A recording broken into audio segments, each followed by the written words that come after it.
Yes, I do.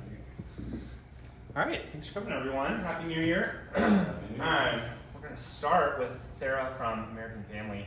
She is going to give us some information about insurance, commonly asked questions, and that us real estate agents have from our clients for insurance agents. So, anyways, thanks for coming, Sarah. I guess I'll go up there so you guys can all see my face. So yeah, I'm with Greenland and Associates. I've met a lot of you. I see a lot of faces I recognize. But we're down here in office, and we're just here today to just introduce ourselves as resources to you guys. Obviously, insurance, it's a small smidgen of the sale, but it does have impact with closing a deal. So we're just here to answer some questions, go over a couple points that do impact sales, and a lot of common questions that both Isaac and Robin have brought up that you guys have been concerned about. So with that being said, first things first, a big one, knob and tube wiring, right? Tacoma, it's an old city, there's lots of knob and tube everywhere. Most insurance companies, it's not insurable. It's just plain out not insurable, you can't do it. American Family, we have a knob and tube insurance company in place for even if it's mixed knob and tube, just a little bit, we just put you in there. Once all of that's done, we bring you over to into us with an insurance company. So you're still covered. It's still your house if it burns down, obviously God forbid, you're still going to be covered. It's just a different company. But yeah, that's pretty much the gist of it. Anyone have any questions? What about aluminum wiring? Aluminum wiring, it's okay. It's a case-by-case basis.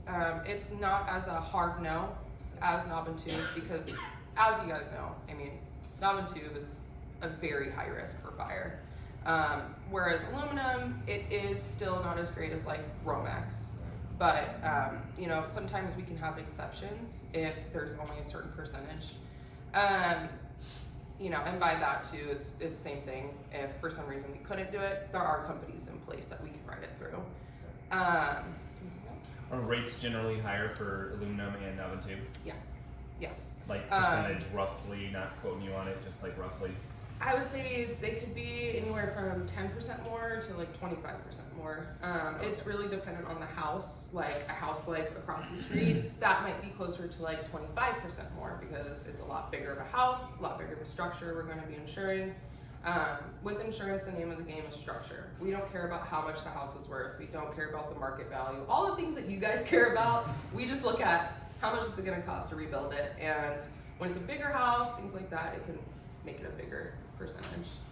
So like your house would be a little bit more expensive. How do you,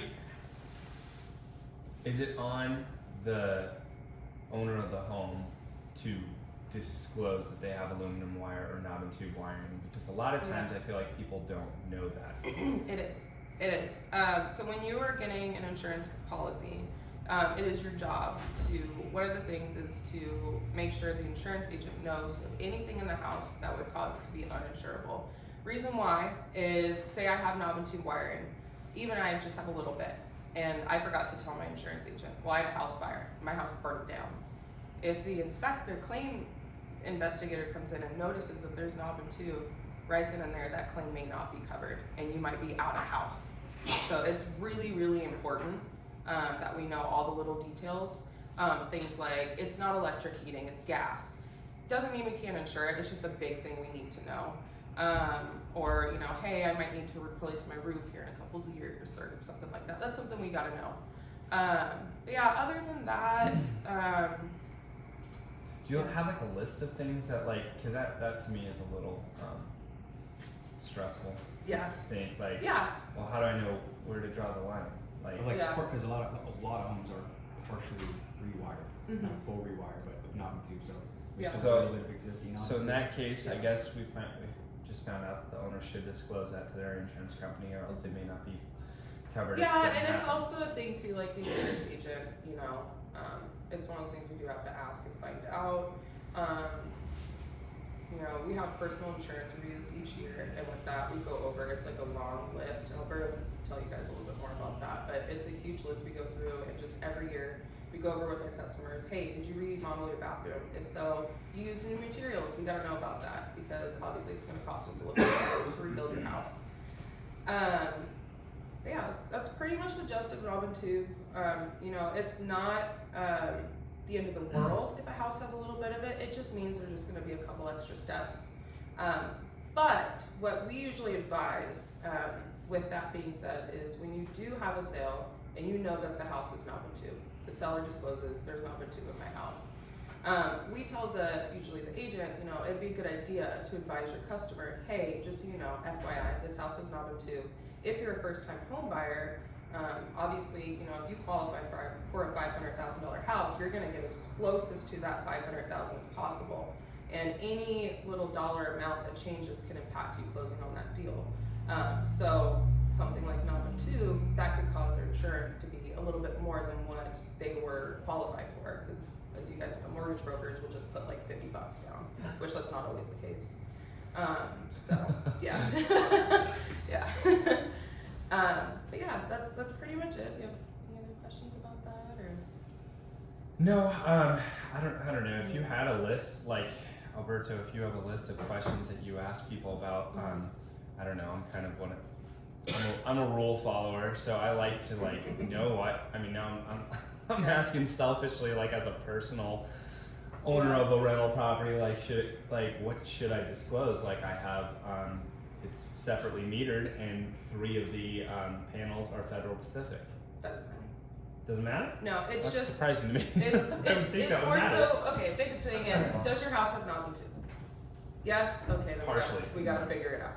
Does this count as me disclosing to you guys since you guys are my insurance company? We've already got you. Okay, good. Yeah, knob and tube. Do you have a crappy roof? That's a big one. Do you have a crappy roof? Yeah. Can you At first I thought that's what you said, and then I thought that's some sort of technical term, and then now we've got mixed ideas. Yeah, insurance world's very literal. Is it crap or is it not? Okay. But yeah, big thing with insurance too is, and especially American Family, is roofs. That's the first thing we look at when we do an inspection. Is there a bunch of moss on the roof? Is there shingles that look like they need to be replaced? Is there, you'll see a lot of time driving around Tacoma, someone will have a hole, the roof looks brand new, and then all of a sudden there's like 5 or 6 shingles that are a different color. That is a clear indicator. We may have to do more investigating and you may become uninsurable. Fascia ripped off of the wall, things like that. Heavy damage, that's a big one. Also, if you are buying a house but you're planning on remodeling it as soon as you get ownership, that's a big one. We gotta know. Because we have to make sure that you have what's called in-course construction coverage. So like if somebody walks in, a contractor, and steps on a nail, you won't be sued. So not a big coverage to make sure. Also you wanna make sure if you're remodeling, somebody comes in and steals your tools, it's covered. So that wouldn't be covered unless you had disclosed that you were remodeling your home? Yeah, we have to know. Yeah. And how much extra is that? Oh, it's not. It depends. It's typically usually doesn't impact a policy. It just lets us know, hey, we gotta situate this a little bit different. The liability's a little different. There's gonna be some walls getting knocked out, things like that. So we gotta make sure that that liability is covered. But yeah, it's usually not a big deal. At the end of the work, are you gonna ask for permits? No. Perfect. We don't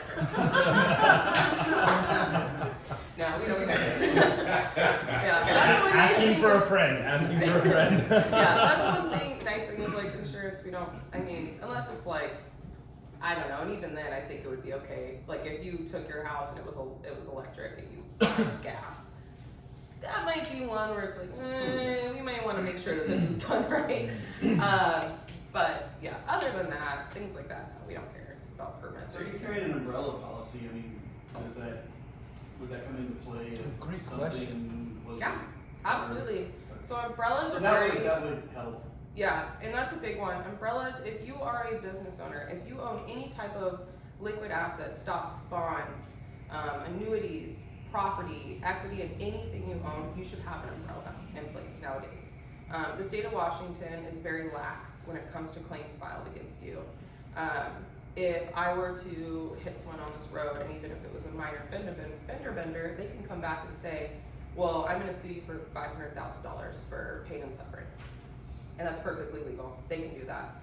If I don't have enough coverage on my policy, say I only have $300,000 as a max, they can put a lien on any liquid asset I own until they're paid back.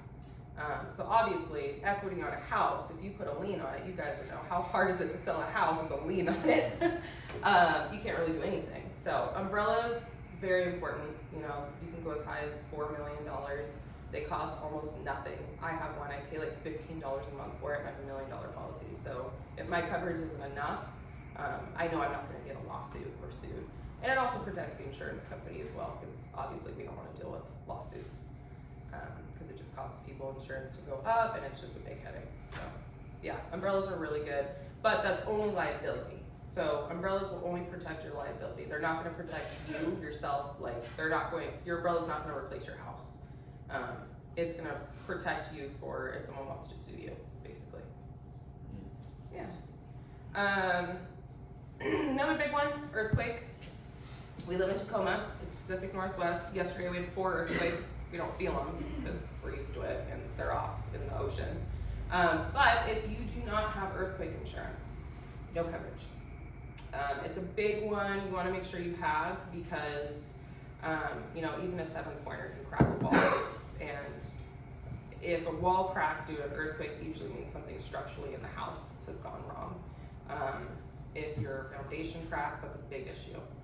So you wanna make sure you have coverage for that. American Family is the only insurance company that writes their own earthquake coverage. So what that means for, you know, your customers and yourself is that you're gonna pay exponentially less than you would with anyone else. You know, we're talking a couple $100 versus like $1,000 added to the policy. And you know, there's deductibles, so it's just like comp and collision. You gotta pay your deductible and then cover the rest. FEMA is involved in those type of situations because it's natural disaster. But yeah, earthquake's a big one. You gotta make sure you get earthquake coverage on your home. There's no such thing as volcano insurance. There's no such thing as Lahar insurance. I get that question a lot. I get a lot of calls where someone says, if Mount Rainier blows up, what do I do? Nothing. We can't do anything about that. There's flood insurance is a good one. So like, you know, I'm sorry, but the volcano question I think is reasonable given 20 years ago you're going like, yeah. Okay, I need what, separate flood insurance? Or yeah. I need separate earthquake insurance? Mm-hmm. I think the common person just assumes yeah. insurance is insurance. So yeah. I don't see that out of the realm of volcano. The reason why there is no insurance for it is because it's an act of God. There's no way we can rate it. Same thing with like landslides, mudslides. You guys heard about, it was horrible, but what happened with Oso? That is something that an insurance company can't put a rating on. They can't wrap their head around, this is how much money this would cost. So there's no way we can cover it. But flood insurance is a necessity. Like a couple weeks ago, people were getting like 2 feet of water in their basement when it rained so hard. If you don't have flood insurance, there would be no coverage for that. So it's a great coverage to have. It is a third party. Everybody uses the same guy. But you know, it can be a little pricey, but considering, you know, $200 to $500 a year, or pay, you know, multiple thousands of dollars to replace your basement. Does it increase significantly if you like back up to like a creek or wetlands? So that's the thing. There are some instances where it becomes, the risk is so high for flood, we can't write it. So like if you live right next door to the Puyallup River, mm-hmm. you may not be able to get flood insurance because it's a given that there's going to be a flood. But with that, like I tell my insureds when they're looking at buying a house or something, I also tell them, look, just be realistic. Do you want to live somewhere where an insurance company is saying we can't cover it? It sounds harsh, but I tell people, you know, personally, if an insurance company told me they can't cover my house or cover a flood, I wouldn't want to live there. Yeah, so that's flood. You know, it's the federal, it's the FINRA who does it, so it's a federal company, the government, and it's FEMA.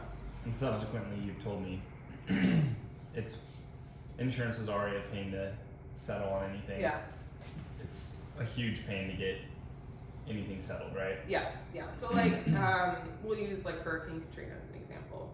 FEMA came in and said, okay, we're gonna start replacing these houses. Well, the issue, what happens is they pull up with trucks, they start handing out checks.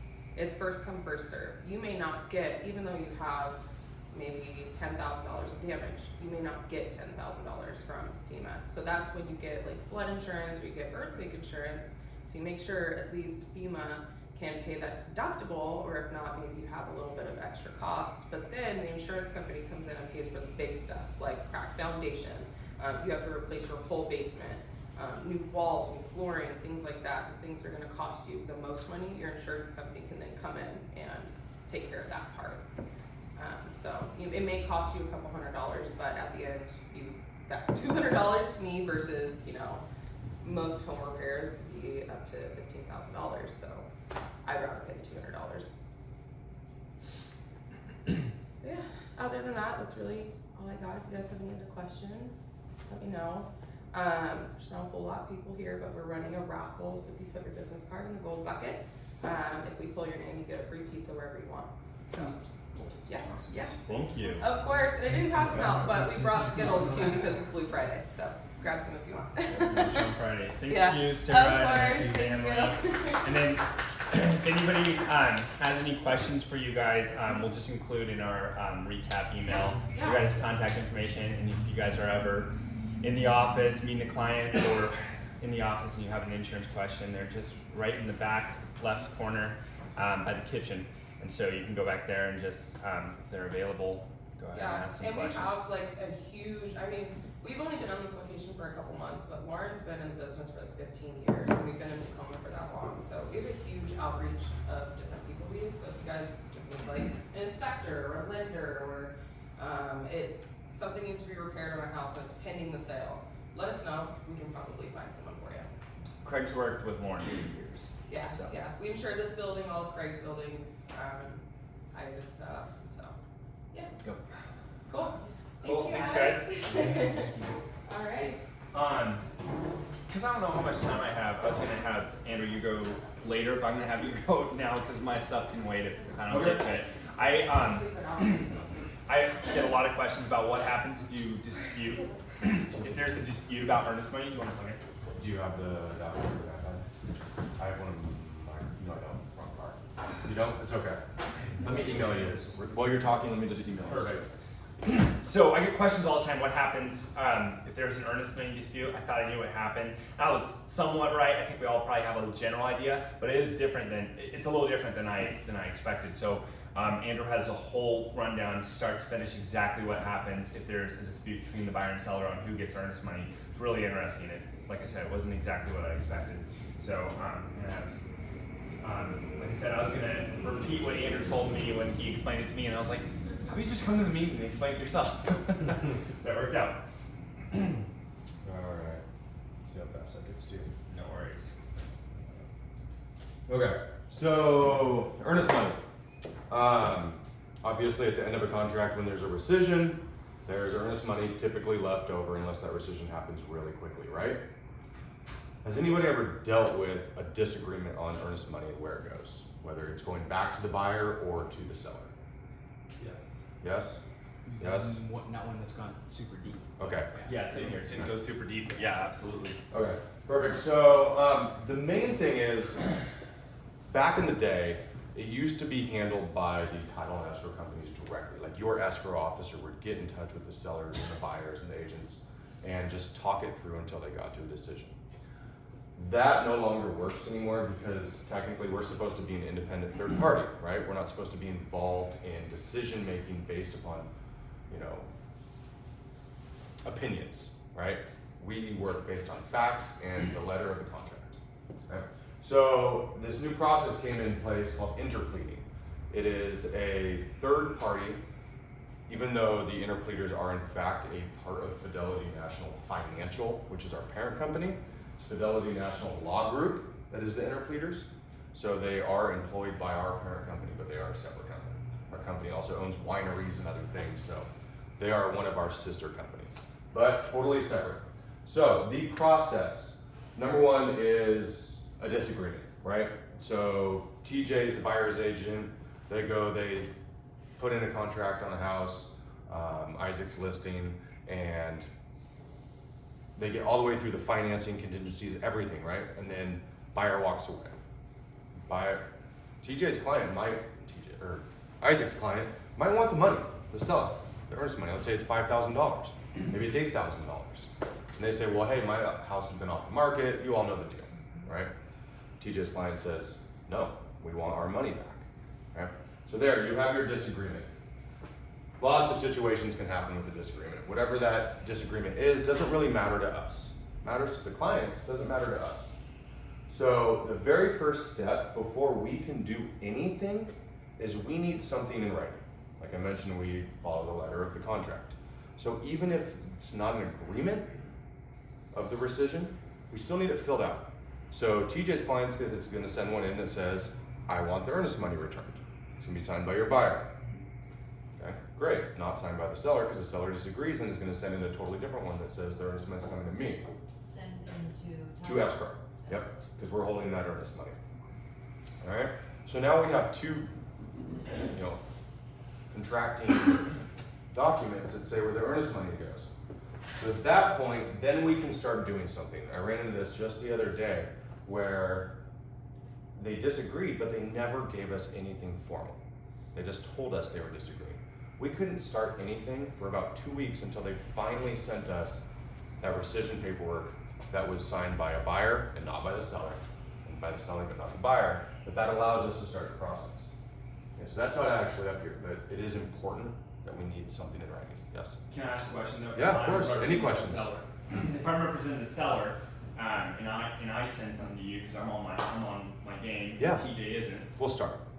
you'll start. Okay. Yes. Yeah. Yeah. We will start. Even if we only have it from one side, we will start. But we need something. Okay? Alright. So at that point, we let the parties know there's a disagreement. There's a 10-day waiting period from the day of receiving something in writing to when we actually send it over to interplead. Okay? So, as agents, you guys try and work it out with your clients, whether you're going to split the earnest money or use some sort of different agreement. Okay? At that point, if there's no agreement, we send it to these two gentlemen at our interpleading department. Like I mentioned, they're part of Fidelity National Law Group. So they are the interpleaders. Right? So I actually had a conversation with these guys. They, with Tom, not Dan. Their goal is not to make that money be lost. They don't want you to lose the money. They don't want your clients to lose the money. They are going to work with your clients as directly. So they'll be calling TJ's clients and Isaac's clients and try to come to some sort of agreement. Okay? Now, being lawyers, they have a maximum amount of time they're going to spend on each individual case. They're not going to charge anything at this point. Okay? They're going to spend about an hour of their time overall with each client trying to resolve the issue.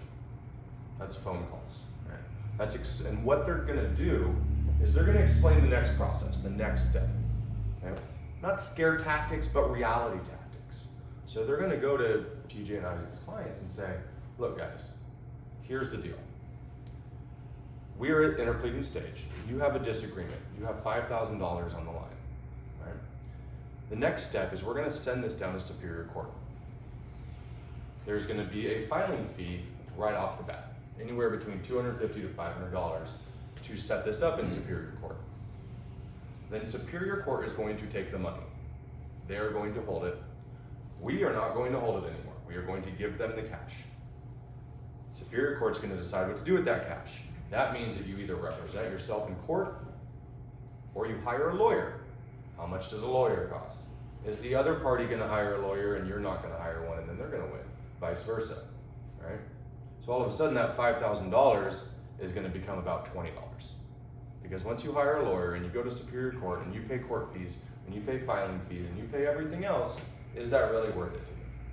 That's the general conversation they're going to have. Yes? You said they're gonna not scare tactics, reality tactics. In this case, the example that you gave, my client's obviously in the right, TJ's client's in the wrong. All his contingencies are passed. Are they also going to like give their opinion there, or are they going to be totally outside? Are they going to say, hey, dude, your contingencies were passed. Your financing contingency was. We will lay those facts on the line. Say again. We will explain those facts because again, our job is to follow the contract, and according to the contract, your timelines have passed. Now, so you would like back up my client's point, like like. I can't speak for them. Okay. But they would advise, say, They're gonna advise, yes. You're not looking good. Right. They're gonna advise to the best of their ability Yeah. to resolve this situation. Okay. Let's leave it at that. And you're more than welcome. I can actually give you guys Tom's information. More than welcome to give him a call and Oh, talk cool. to him. Thank you. Yeah, so I'll give that to you after. That's Chess. In this situation, Craig's a real serious about documentation, numbers, emails back and forth. I'm not sure how you even get to the point where you are, where negotiation is necessary, if you're careful along the way and you get documentation that leads to the truth. Right. That is not up to us to determine. We follow the contract. The contract states that it requires agreement to disperse earnest money at the end of the contract during a rescission.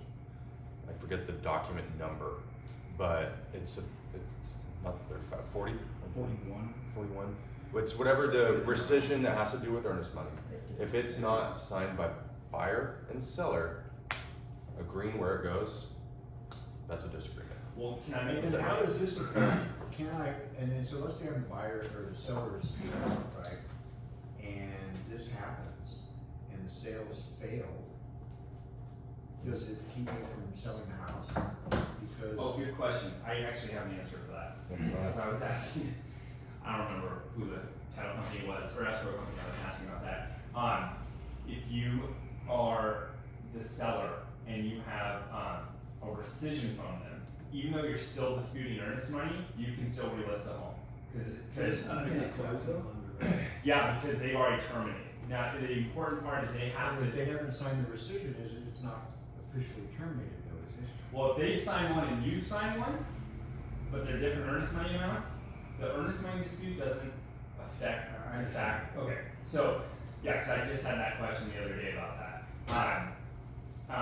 And then also to your point, you were saying, well, if you document well, then you should be good.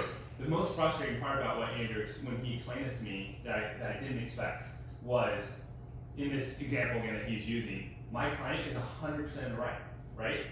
TJ's client has like no say on the earnest money. Their contingencies are passed. It shouldn't be an issue. But what if his clients are like digging their feet in and they're like, no, it doesn't matter. We're not going to give up our earnest money. The crappiest part about this is tough. Yep. That's the part that I was frustrated by. Obviously, not that you just. So it goes this way rather than you going.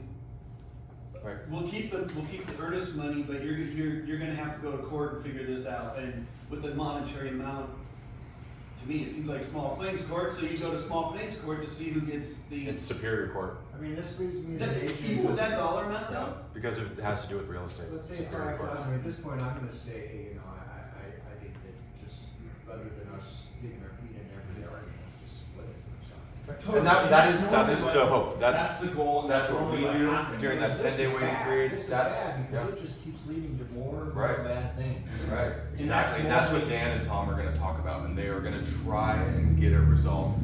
To be very honest, I think that the actual sending over to the court systems has happened like 2 times in the entire 2019.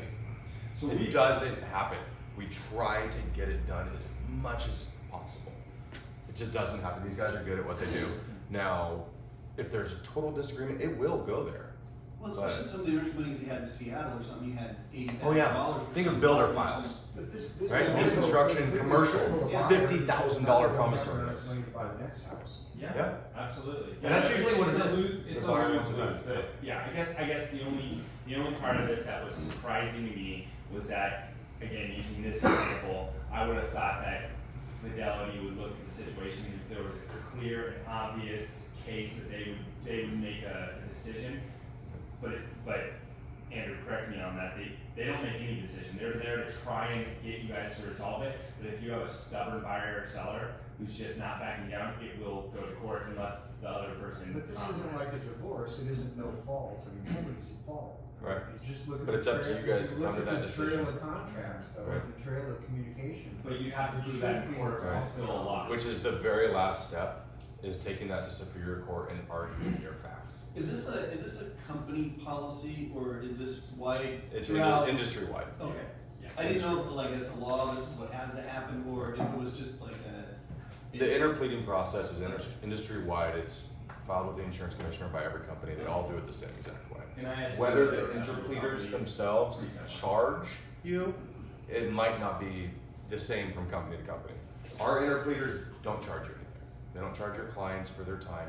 They try to resolve it. The only time they typically get charged is when it is sent to Superior Court and there's a filing fee. And, I mean, ignorance, but there's a form that says, hey, when you send everything to title and escrow, somebody signs a form saying that if there is a disagreement, this is what happens. Is that, I mean, the buyer and the seller? I imagine it's in the contract. That's a good question. See, 'cause I don't know the answer to that To me, one. that sets this all up, saying that, Right. hey, it's there, and this is the way that we're mandated to handle it, because everybody signed it. But It might be in our escrow when it comes paperwork. after the fact, then Right. that, I could see that's where some personalities would go like, oh, wait, nobody said this was gonna Right. happen. I would be curious to check the contract paperwork on the earnest money section. Oh, See what it says. See regarding the If interpleading there's process. if there is some sort of Right. discrepancy, then this is the process that it goes through. Right. It's like section B of the Form 21, so we can all, Yeah. I'll read through it after this meeting Yeah. and it will tell us really quick. I know it doesn't go into this much detail. I know it just talks about how it goes into interpleading. I don't think it goes past that. Well, and to me, that's okay too, as long as I don't, as I go in there and I'm trying to give the most advice I can as far as the process goes.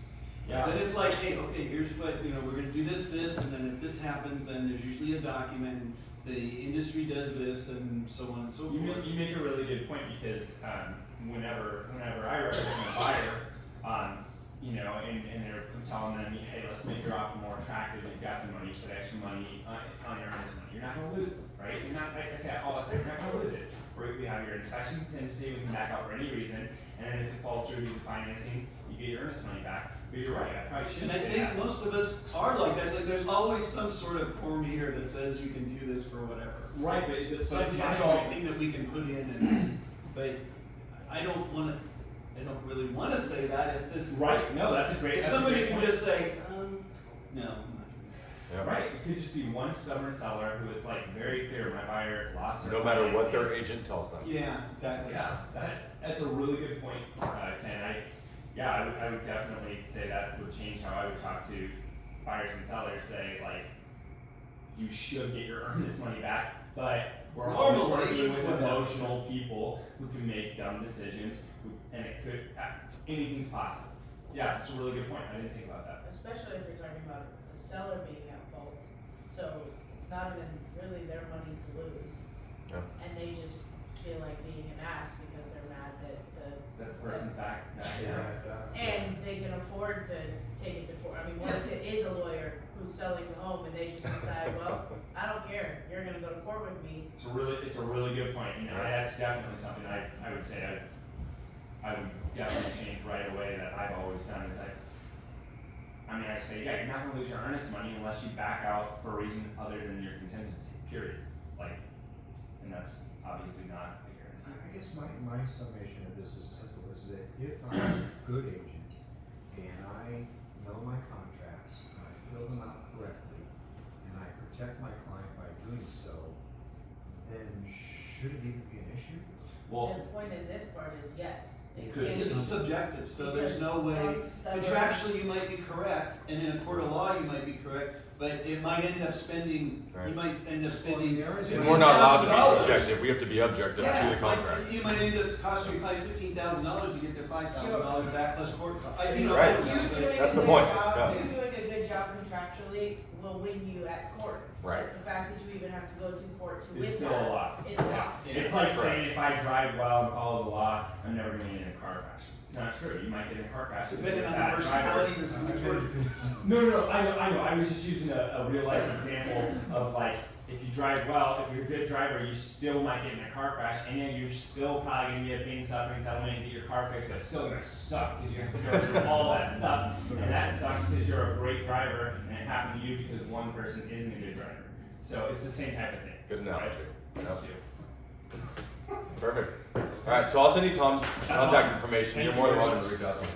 And Send it to me for the recap. yeah, I'll send this too, and we'll put that in a document. Okay, cool. So that's why I had Andrew go first, because I'll only have time for a couple things. So I'll try and go fast. Two things. First off, this is not something, at least as of now, that we're saying, oh, you have to start using right away. But I think it's a lot easier than the Form 40. It's a new way to generate a commission disbursement. I don't think I've told you guys about this. This is super cool. I'm really excited about this. Hustle. Okay, so SkySlope. You open up a transaction. That's really small. Let me try this. Okay, you open up a transaction and you click on commissions, this tab up here. It's really this simple. Right here, generate CDA. So you click on that. All you do is you type in the address of our company. Okay, it already, because you put all your information into SkySlope, it has all the information on the property, which is awesome. You don't have to fill anything else in. It has the buyer's names, the seller's names, and the broker's names. And here, if you're representing the buyer, obviously you don't know what the seller's making, so all you're going to do, what the listing broker's making, so you're just going to write in Realty 1 Group Turnkey, type in our address. That says name. Is that where you put our address? What was that? It says name. Is Yeah, that where you put our yeah. address? So it doesn't have a I'm good. Thank you for saying that. That was the conclusion I came to. So this isn't what I would have designed. If I had designed this, it would have been a little different. But this is what SkySlope came with. So I'm manipulating it to what I think an escrow company would want. And I did ask Fidelity, and I asked a couple other escrow companies, hey, if I sent this to you, would this work? And they were like, totally, that works great. So anyways, payable to, that's who's on the check, and then the address, where to send it, okay? And then you type in the amount, and the cool thing, you don't have to do the math, it'll already tell you the amount right up here. Gross commission is 3992.5. And then,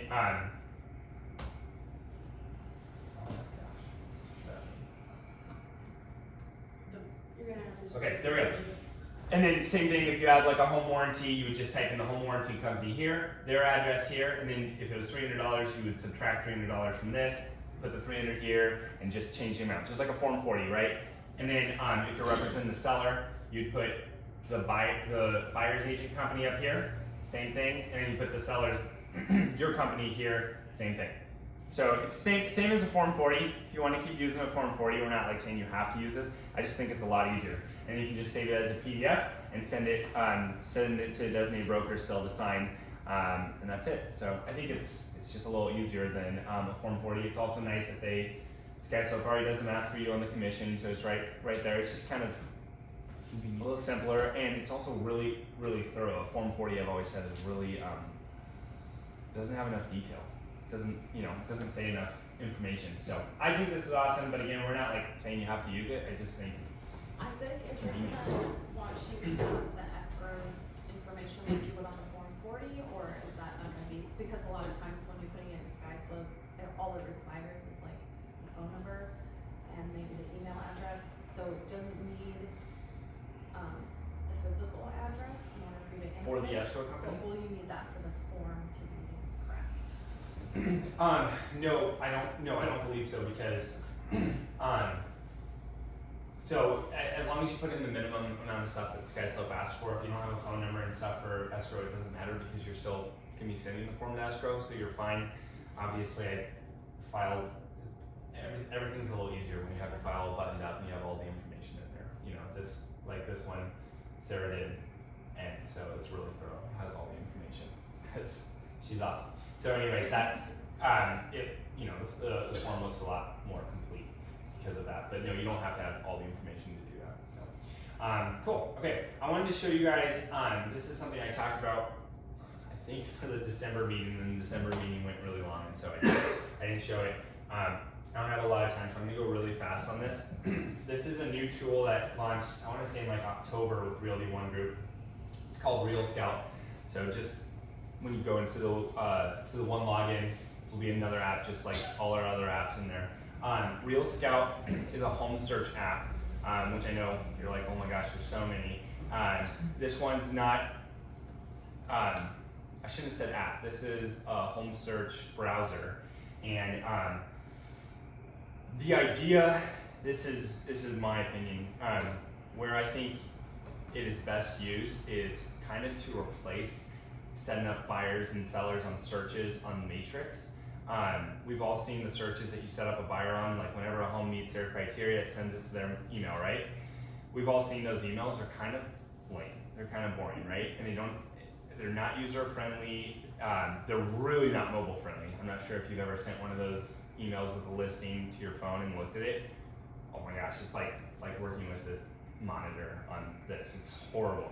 So this is a much more user friendly, flashy way of doing it. And it's easier to set people on. It's really simple. So I'm going to show you how it works. So up here, there's a lot of different ways you can do things. Just like it's kind of like a CRM in that sense.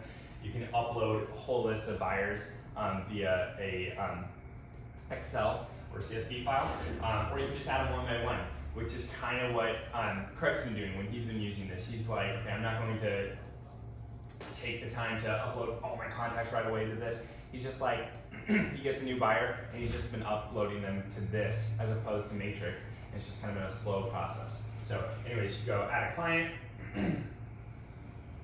Andrew Meyer.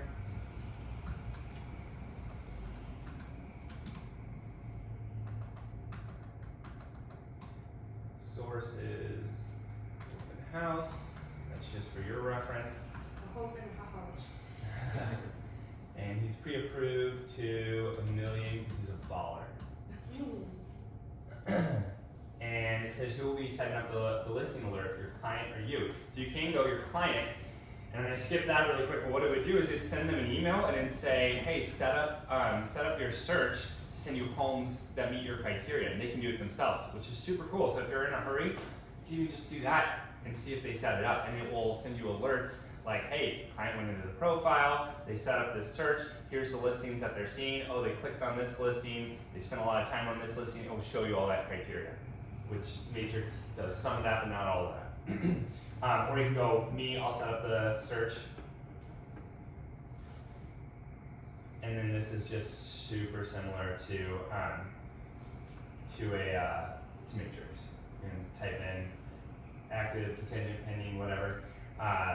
He needs at least 3 bedrooms, at least 1.5 baths, 1,500 plus square feet, and he is not looking at anything less than 500,000.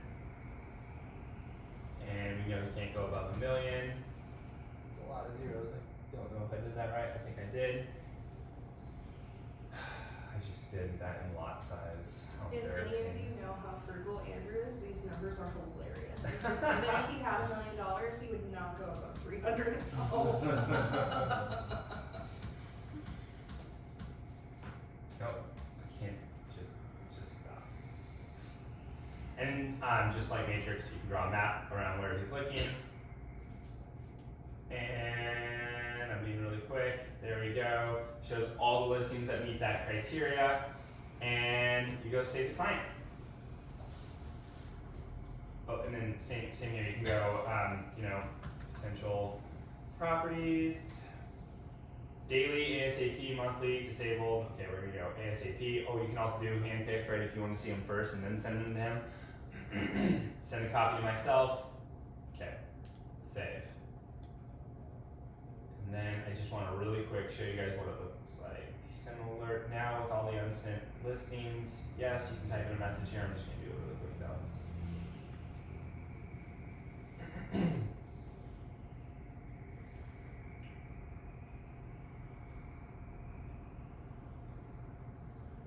I don't know. Everything works better when people are watching. I think that's the rules. I just want to show you guys how kind of nice it looks, as opposed to Matrix. So is that the difference between Matrix and this is just the aesthetic of it? Yeah, kind of. Yeah, you're right. I don't want to overstate it. If you keep using Matrix, probably not a bad thing. I don't like it. It really is the aesthetics and the mobile friendly.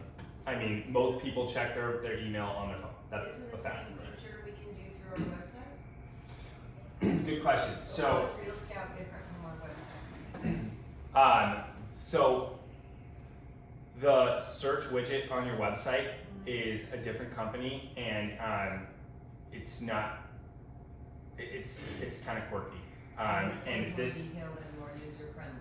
Yep, and they are working on being able to embed this in your website and get rid of the old one. I don't have answers on that yet, but it's close. I think the website one is better for emailing. I think this one is better for people that are gonna be on their mobile, like to check their emails or something. Are you still using KV Core or Sync with this? No. Okay. Well, okay, yes, sync. But you don't, because that sends property alerts too. So we are on Sync Enterprise, which is different. No from property alerts. You can't do property alerts via that. Again, it's kind of like it's not as user friendly.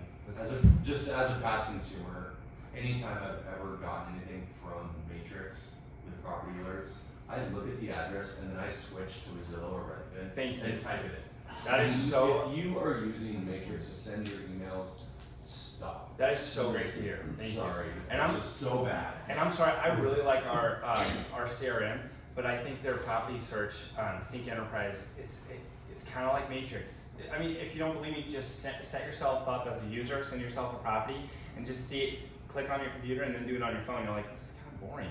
So this is what it looks like. Very clean already. Yeah, look how clean this looks, right? And then you want to click on it, you go view details. It's cool emails. It's all branded to you, right? All your information up here. And this, I mean, I don't know, this kind of looks like Zillow to me, or Redfin. It's just very, very simple. If they're interested, they can click right here. Not interested, questions. They can, I mean, most people won't, but you know, you can click what you like and what you don't like.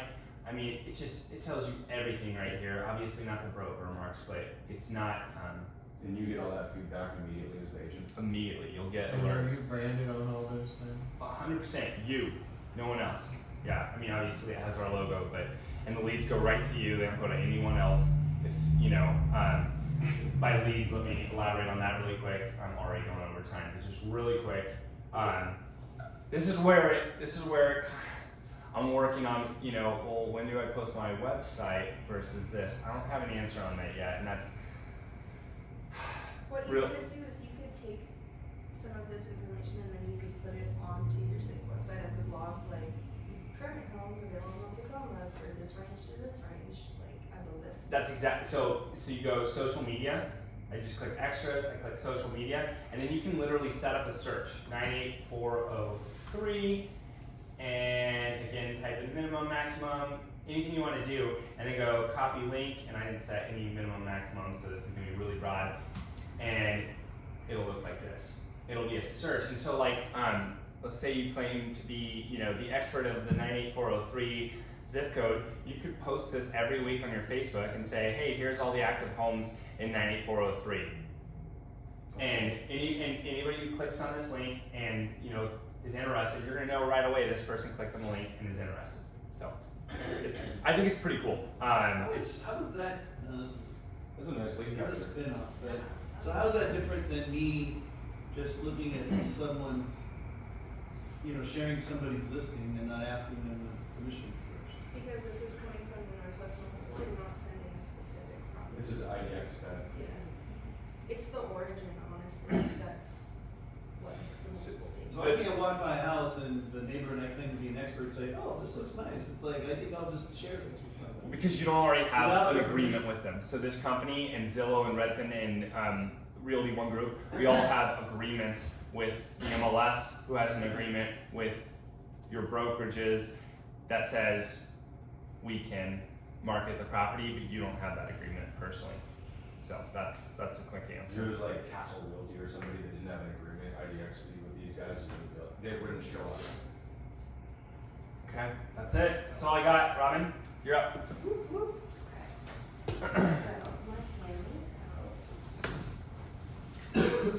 Alright, so luckily growing up in Southern California prepared me to talk super fast, so I am ready. So to start, I would like to wish happy birthday. We've got Deidre, Marty, one of our new brokers, Kyle and Rhonda's birthday this month. I've got their cards over there. If you want to wish them happy birthday, you're welcome to sign them after the meeting. I also want to welcome Marty, who's our new broker in Port Ludlow, and we have Debbie, who is our new Tacoma broker. You'll see her as real estate matchmaker. In her picture, she's got pink hair. She's hard to miss.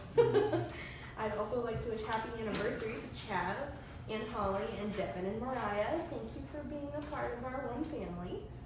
Okay, so last month we had the holiday party. It was amazing. I got sick immediately after it, but it was totally worth it. Thank you everyone who was able to make it to the party. And then if you weren't able to make it, something you might have missed is we have a new phone booth, which is something that as brokers, you guys are welcome to come here. You can work here. Sometimes the lobby is noisy. We totally get it. We have the phone booth now where you can go make a quick call and it's soundproof. It's your private place. Our conference room has also been updated. It's no longer under construction, which means if you want to host a training in there, if you want to meet a client, we now have a place for you to do that again. So for example, Debbie, our real estate matchmaker, she's doing her first time home buyers training class today where she's getting certified, and she's going to be using the conference room.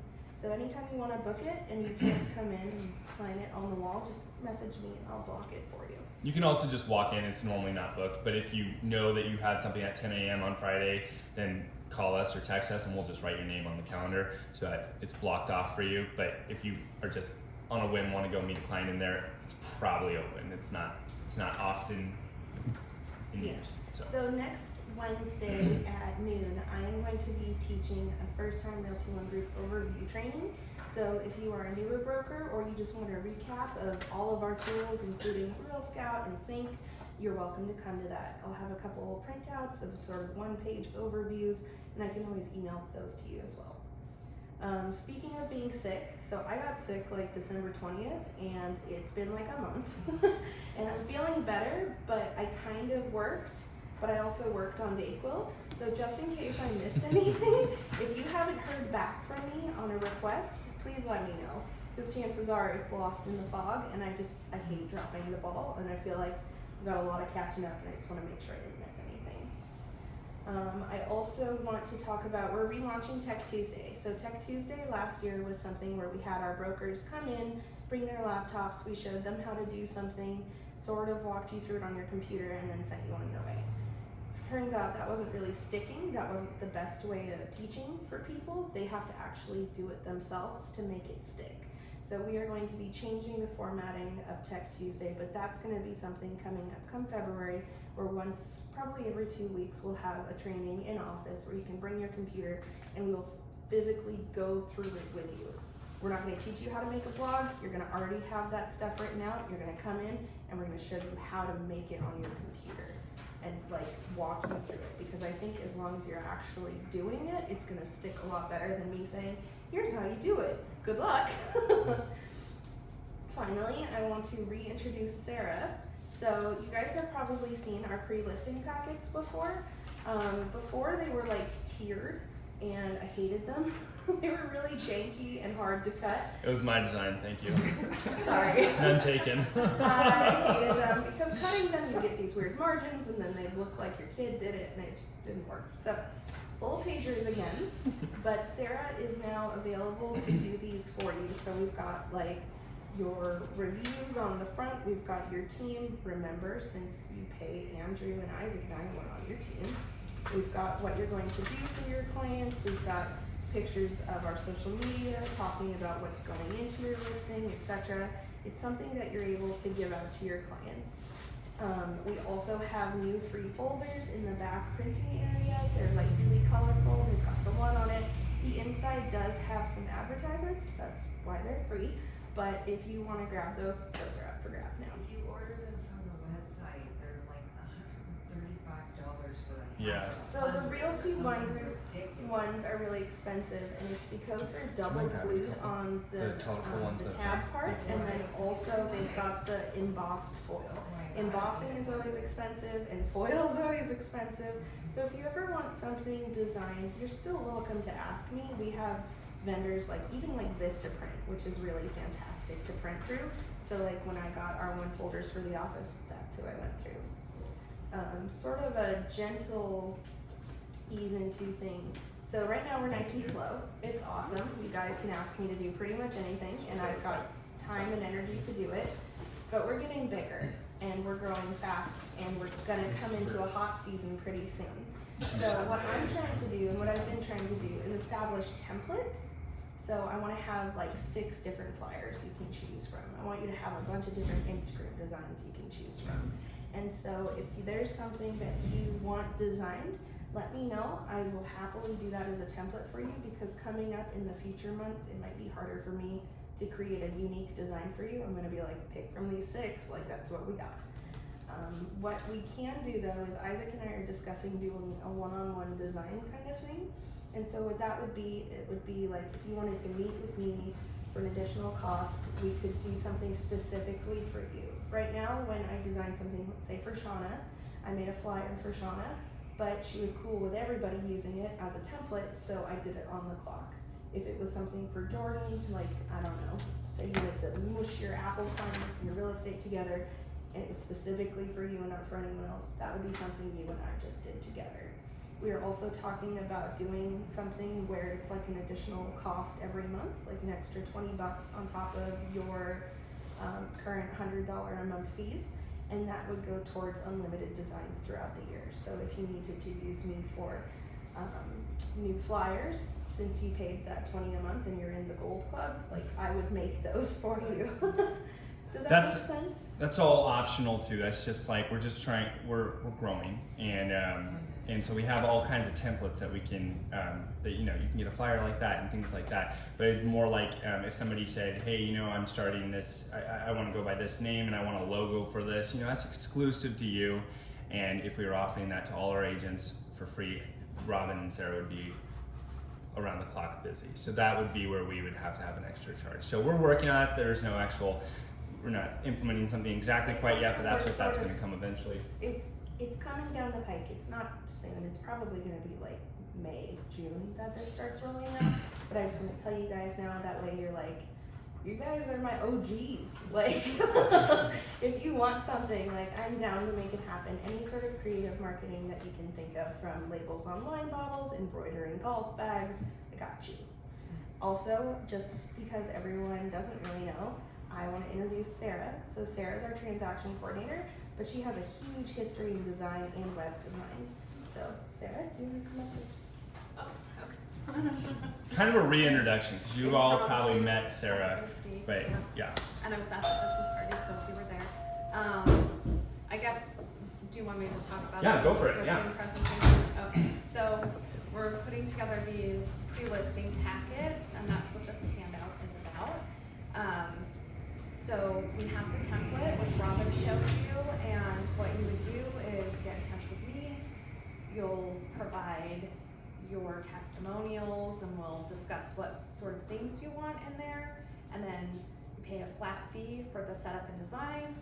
If you want anything custom, there's an additional fee for that, and then once we have that design for you, all you have to do is say the word, and we'll get that printed out and mailed to a listing a potential listing before you go meet with the client.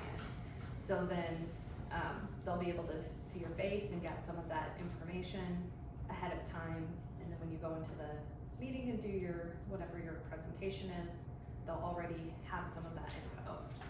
You'll also, so there's the setup, right? Because she has to design one specific to you. There's gonna be a lot of stuff that's already there, and it's gonna not be brand new to you, but then adding your testimonials, your bio, your picture, your contact information. So all that is $100 setup fee, and then with that $100 setup fee, you get the PDF.